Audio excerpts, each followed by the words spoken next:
Hello everyone, welcome to my channel. চলে এসেছি আবার একটা ব্লগ নিয়ে। তো ফাইনালি আমার বিয়ের শপিং শুরু করে দিয়েছি। তো দেখো আজ এসছি আমি আমার বিয়ের শাড়ি কিনতে। আর টাইটেল আর থাম্বনেল দেখে নিশ্চয়ই তোমরা তো বুঝেই গেছো, তাও আমি আবারও বলে দিলাম। তো এখানে আমার বিয়ের শাড়ি দেখানো হচ্ছিল, আর এখানে শাড়িগুলো কালারগুলো অনেক সুন্দর ছিল। আমার তো খুব ভালো লেগেছিল, বাট আমি যেহেতু আগের থেকে একটা শাড়ির কালার সিলেক্ট করে রেখেছিলাম, তাই আমি এই কালারগুলো নিইনি।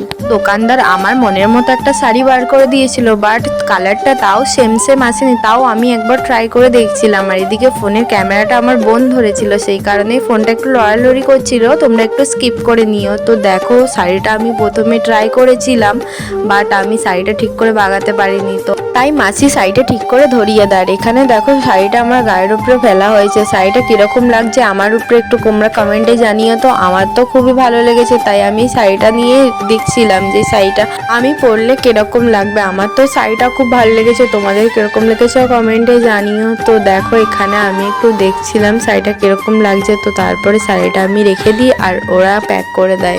তো তারপর এখানে আমি আরো কিছু শাড়ি দেখছিলাম। এখানে আমার শাশুড়ি মা অর্থাৎ মামনির জন্য একটা শাড়ি দেখা হচ্ছিল, আর এই পিঙ্ক কালারের শাড়িটা আমার খুব পছন্দ হয়েছিল, তো এটাই নেওয়া হচ্ছিল। আর এদিকে দোকানটা আমি একটু ঘুরিয়ে দেখাচ্ছিলাম তোমাদেরকে।